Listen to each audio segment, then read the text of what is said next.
Mass അച്ഛ എന്ന് പറഞ്ഞ ഇതാണ് അച്ഛൻ. നമ്മുടെ പുതിയ വീഡിയോയിലേക്ക് നിങ്ങൾക്ക് എല്ലാവർക്കും സ്വാഗതം. അപ്പം ഞാനിപ്പോൾ നിൽക്കുന്നത് നമ്മുടെ കല്യാണത്തണ്ടാണ്. അപ്പം നമ്മുടെ ഇവിടെ നീലക്കുറിഞ്ഞി പൂത്തിട്ടുണ്ട്. അപ്പോൾ അത് കാണാനായിട്ടാണ് ഞാൻ വന്നിരിക്കുന്നത്. എൻ്റെ കൂടെ ഒരു ഇൻഫ്ലുവൻസർ ഉണ്ട്, അവന് ഒരു യൂട്യൂബ് ചാനലൊക്കെ ഉണ്ട്, നിങ്ങൾ കണ്ടിട്ട് കാണും ഇൻസ്റ്റാഗ്രാമിൽ, അതിൽ കിട്ടിയില്ല. അപ്പോൾ നമുക്ക് ആ നീലക്കുറിഞ്ഞി വസന്തം ഒന്ന് കാണാൻ പോവാം. അപ്പം നമുക്ക് വീഡിയോയിലേക്ക് പോവാം. Let's go to the video guys. അപ്പം നമ്മുടെ നാട്ടിലും വന്നു നീലക്കുറിഞ്ഞി വസന്തം. അത് കാണാനായിട്ടാണ് ഞങ്ങൾ രണ്ടുപേരും കൂടെ കയറിപ്പോകുന്നത്. അപ്പം 12 വർഷത്തിൽ ഒരിക്കലാണ് നീലക്കുറിഞ്ഞി വസന്തം ഉണ്ടാകുന്നത്. അതായത് കഴിഞ്ഞ പ്രാവശ്യം മൂന്നാറിലാണെങ്കിൽ ഇവിടെ നമ്മുടെ കല്യാണത്തണ്ടിൽ ഈ പ്രാവശ്യം നീലക്കുറിഞ്ഞി വസന്തം നമുക്ക് കാണാൻ സാധിക്കും. അപ്പം ഇഷ്ടംപോലെ ആൾക്കാർ കയറിപ്പോയത് കൊണ്ട് ആ വഴിയൊക്കെ നല്ല രീതിയിലായിട്ടുണ്ട്. അതുകൊണ്ട് നമുക്ക് കയറിപ്പോകാൻ എളുപ്പമാണ്. അപ്പം ഞാൻ അവനോട് ജസ്റ്റ് ചോദിച്ചു, നീലക്കുറിഞ്ഞി വസന്തം ഇത് 12 വർഷം എടുക്കില്ലേ? 12 വർഷം. അതുമല്ല, ഇതിന്റെ സയന്റിഫിക് നെയിം സ്ട്രോബ്ലാൻഡസ് കുന്തിയാന എന്നാണ്. ഓ ഓക്കെ. പിന്നെ 12 കൊല്ലം, ഇനി ഇവിടെ 12 കൊല്ലം കഴിഞ്ഞ പൂക്കുള്ളൂ. അതായത് ഇവിടെ ഇനി 2036 പൂക്കും. ഇനി വരുന്ന തലമുറയ്ക്ക് നല്ല രീതിയിൽ കാണാം.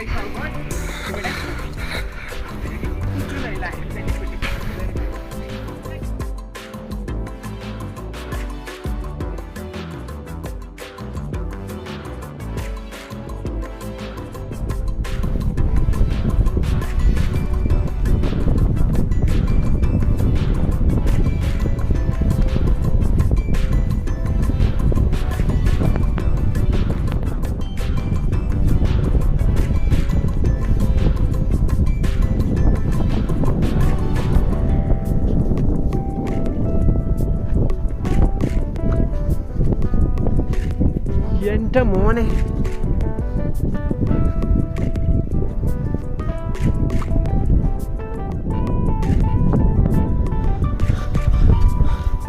ഒരു ബ്ലോഗറിന്റെ അവസ്ഥ കാണണമെങ്കിൽ നോക്ക്. സ്റ്റാമിന വേണം മോനെ, സ്റ്റാമിന. ഇത് ഭയങ്കര വലിയ മലയാണല്ലോ, ഞങ്ങൾ ഇരിക്കാറായല്ലോ. ഞങ്ങൾക്ക്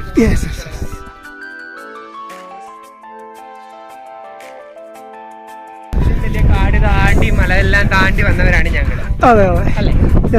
നല്ല കാറ്റുണ്ട്, അതുകൊണ്ട് എനിക്കറിയില്ല വോയിസ് ബ്രേക്ക് ആവുമെന്ന്. ബട്ട് ഒരു നല്ല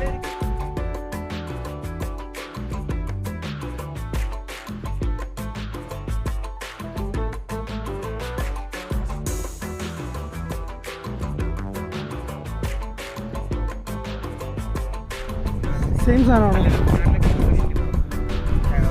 ഈ മൂന്നാറിൽ പോയായിരുന്നല്ലേ? ഇതാണ് മൂന്നാറിലെ പോലെ തന്നെയാണ്. ബട്ട് മൂന്നാറിലെ ഫ്ലവേഴ്സിന് കുറച്ചും കൂടെ വലുപ്പമുണ്ട്. ലീവ്സ് എല്ലാം സെയിം.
നീലക്കുറിഞ്ഞി വസന്തമാണ്.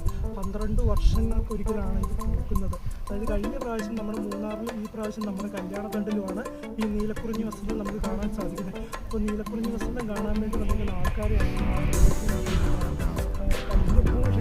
അവിടെയാണ് കൈയൊക്കെ പൊക്കി കാണിക്കുന്നത്.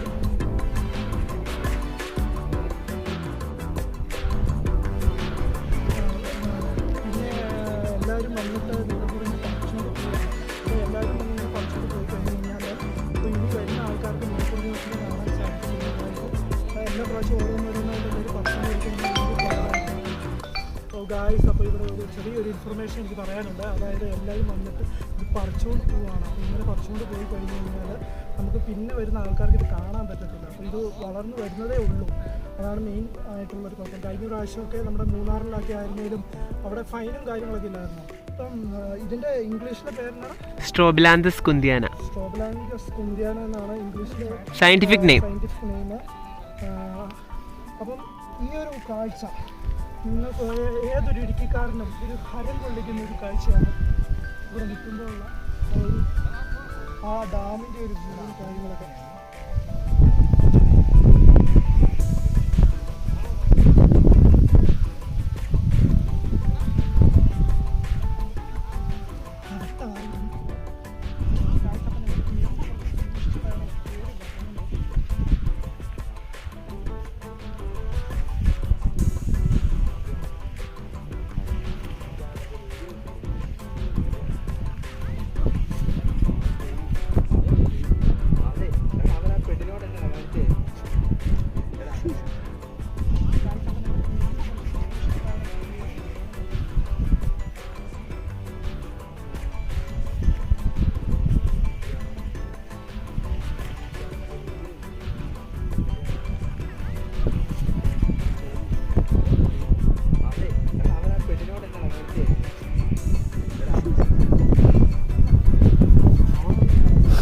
ഓ ഗായ്സ്, അപ്പോൾ നമ്മുടെ ഈ നീലക്കുറിഞ്ഞി വസന്തത്തിൻ്റെ കാഴ്ചകൾ ഇതൊക്കെയാണ്.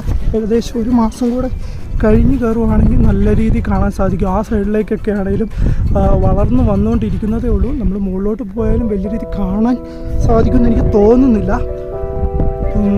നമ്മളിപ്പോൾ കൂടുതലായിട്ടുള്ളിടത്താണ് നമ്മളിപ്പോൾ നിൽക്കുന്നത്. നിങ്ങൾക്ക് കാണുമ്പോൾ തന്നെ മനസ്സിലാകുന്നില്ലേ, ആൾക്കാരൊക്കെ അവിടെ നിന്ന് ഫോട്ടോഷൂട്ടും കാര്യങ്ങളൊക്കെയാണ്.